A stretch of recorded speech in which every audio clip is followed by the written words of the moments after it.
L'équipe de Vision 5 a assisté au premier enchaînement du Grand Jeu de nuit. Il manquait des éléments de décor, les costumes et les effets visuels, alors qu'on ajustait la bande sonore.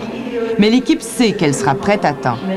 C'est en mars que vous avez reçu la commande, ce qui est un délai très court. Pourquoi avez-vous accepté de prendre ce risque-là? Oui, en effet, le délai était très court. C'est une question de circonstances. Le projet, ce n'est pas le Théâtre Sans Fil qui l'avait à l'origine. C'était une autre compagnie qui, pour des raisons particulières, s'est finalement désistée. Alors, le mandat de la Corporation des célébrations de Montréal, c'était, entre autres, de faire cette grande fresque historique. Alors, on est venu voir le Théâtre Sans Fil et, évidemment, le délai était très court, mais en même temps, quel beau défi. C'est quelque chose que je souhaitais, de toute façon, dans mon fort intérieur depuis plusieurs mois, que j'aurais voulu faire ce spectacle-là. Alors, quand ils arrivent et qu'ils nous le proposent, alors, évidemment, on dit « OK, on embarque ». De bénir l'île de Montréal. Et je déclare que la bourgade que nous construirons portera le nom Ville-Marie. En fait, c'est une grande première pour nous. Oui, c'est le défi qu'on s'est lancé parce qu'on souhaitait un spectacle hors du commun. Alors, c'est pour ça qu'on a marié différentes techniques. Notre compagnie est spécialisée dans la marionnette géante pour adultes. Alors là, on a dépassé nos formats habituels. On parle de marionnettes qui atteignent 8, 9, 10 mètres de haut. On joue dans un lieu qui a 50 mètres et un peu plus de large. Alors, c'est donc à des dimensions grandioses. On travaille avec l'écran humain qui apporte, l'écran humain étant une compagnie spécialisée dans la projection, dans l'image, dans le traitement des images. Ils sont très high-tech, très nouvelle technologie et dans le traitement des images, c'est vraiment une touche très particulière et reconnue internationalement comme compagnie.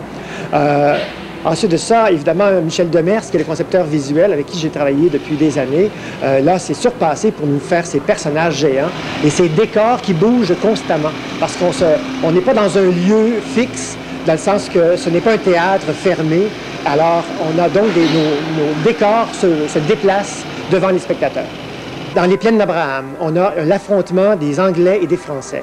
Les musiciens sont séparés en deux groupes et les musiciens ont leurs instruments. Et c'est tout à fait comme l'armée à l'époque où il y avait des clairons, il y avait des percussions, il y avait des tambours. Alors, ils sont donc militaires, ils jouent en tant que militaires et ils jouent de leur instrument aussi.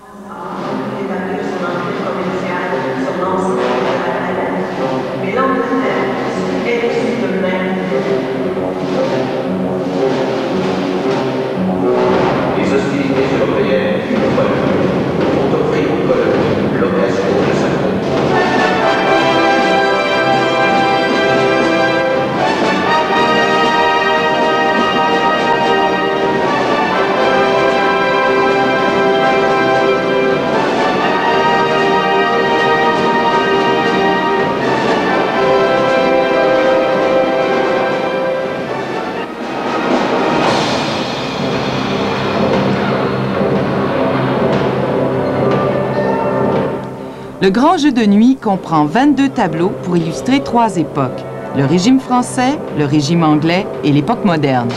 On y mettra aussi en valeur les personnalités qui ont marqué la ville.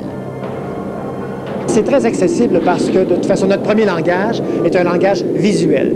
Alors, ce qui fait que le texte est là en appoint pour expliquer ou donner des choses que le visuel ne peut pas rendre. Mais c'est très facile à suivre. Les tableaux sont faits de façon à ce qu'un grand public va comprendre très aisément la chose, et même s'il ne connaît pas à la base l'histoire de Montréal. Parce qu'on sait qu'on aura des touristes à tous les soirs et qui pourront d'ailleurs suivre le spectacle en anglais, même si le spectacle est donné en français. Il y aura des systèmes d'écouteurs qui pourront donc écouter le texte en anglais. Par exemple, au début du spectacle, on traite le spectacle avec allégorie. C'est-à-dire que, d'ailleurs, on entend actuellement la musique de l'ouverture du spectacle.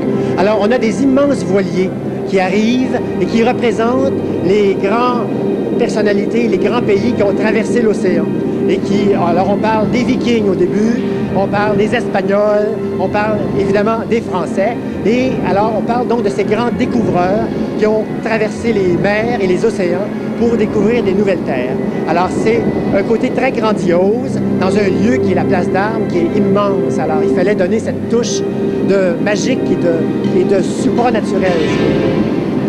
Quelle est la prouesse technique dont vous êtes le plus fier? Je pense que c'est le mariage de ces techniques qu'on est en train de faire, c'est-à-dire donc le son, d'installer un système de son à l'échelle de ce lieu, de travailler avec 24 pistes en spectacle, ce qui ne s'est jamais fait, je pense pas. En tout cas, en Amérique, ça s'est pas fait. De marier ces grandes marionnettes, ces grands personnages, de traiter avec les buildings qui sont là, ces magnifiques bâtisses autour, d'éclairer ça, mais de vivre des instants importants avec ces bâtisses-là. C'est de raconter évidemment l'histoire de Montréal d'une façon intéressante et qui nous permet aussi de parler de l'histoire contemporaine, parce que ce n'est pas l'histoire de Montréal linéaire, c'est une histoire de Montréal qui nous amène à réfléchir sur la guerre, sur le sida, sur plein de choses qui ne sont pas nécessairement dans l'histoire de Montréal.